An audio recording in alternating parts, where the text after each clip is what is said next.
Welcome back, guys. Today I will be doing an update 2.0 from the previous video I made about Bigcommerce. In that video, I talked about whether I was going to buy Bigcommerce stock or not, and the benefits and disadvantages of buying the stock at that time. So I'd like to give a quick update on what happened since I made that video. So I made that video when the stock price was around $140 to $133. That video was around the 27th or 28th of August, and that was after a 40+% incline from around $64 to 140. So in that, I said that, yeah, you should wait for this stock to fall down around $60 to $70 or even less, and then you should buy in.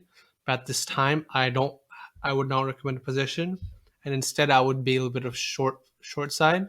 And let's see what happens since then. And as we can see, it has dramatically went down, right?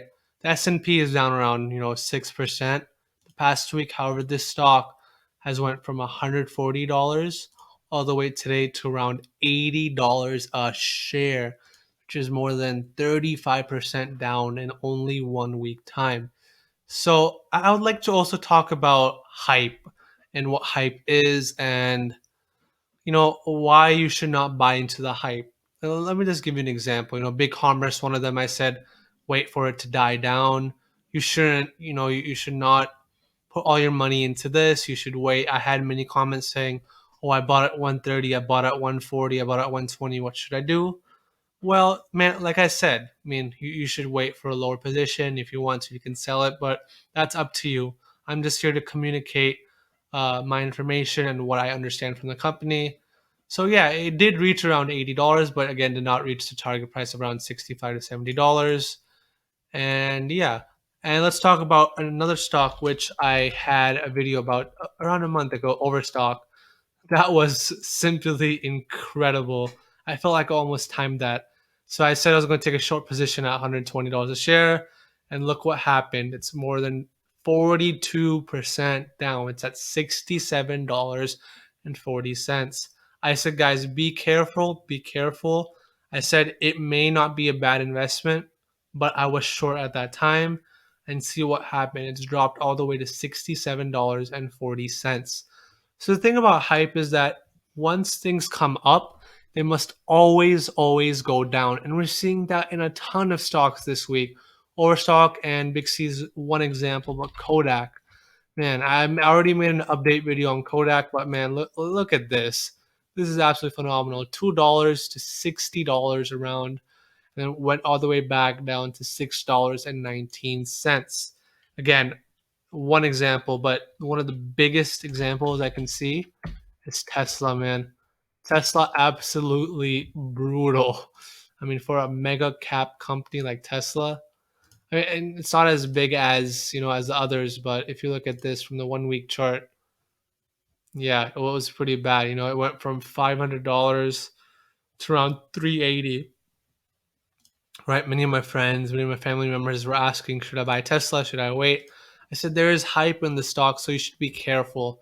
So I would like to define what hype is and what it means and why Tesla is not necessarily applicable to the hype thing.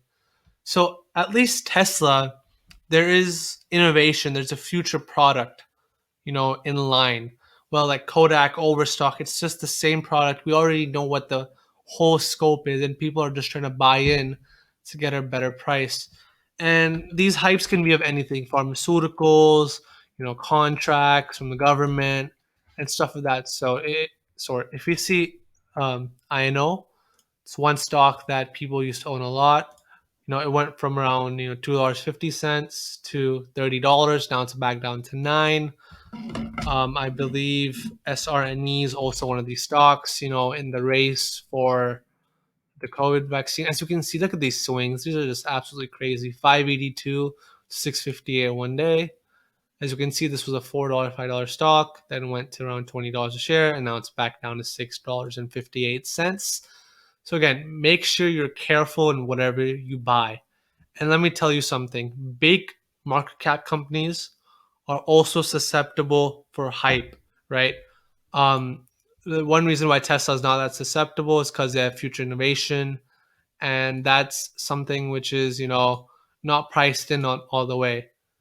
Mardana is one example of a little bit larger market cap, 25 billion, went all the way up to around $100 a share. Now it's back down to 62, which is a 40% haircut.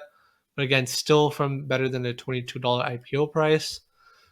And Vaxart, again, another great example of vaccine news from $2 to 16 and now back down to 5. So one thing I would like to say in terms of hype is that hype can be very good if you are going upwards, but it can be very, very scary when you're going downwards. And when we talk about pharmaceuticals, that's one of the more, scarier things and things that are already known. So again, people were concerned about COVID vaccines, where they'll come from, and where which company's going to produce the best. But at the end of the day, more than likely that COVID vaccine, even if a small company produces it, they won't be profitable. Many companies have already said that. And the thing is, historically, vaccines have been produced by Johnson and Johnson and Pfizer. And as we can see, Johnson and Johnson much more stable than these random pharmaceutical companies. As soon as they say, "Oh, we're in contract with we're trying to produce COVID vaccines," that gets quite concerning. And yeah, if you compare it to other pharmaceuticals, IBO, I remember this the day it happened, 22 cents, 15 cents, and it jumped all the way to $5, $6 and back down to under $2 a share. They just said we are in development stage of planning to make a COVID vaccine. Planning, it's absolutely astonishing of what people like will buy just because of the maybe chance. But I don't think riding the hype train is always the best idea. That's why I always recommend in terms of speculative plays, put less than 1% of your total assets in, because at the end of the day, it's very, very hard to catch these hype trains.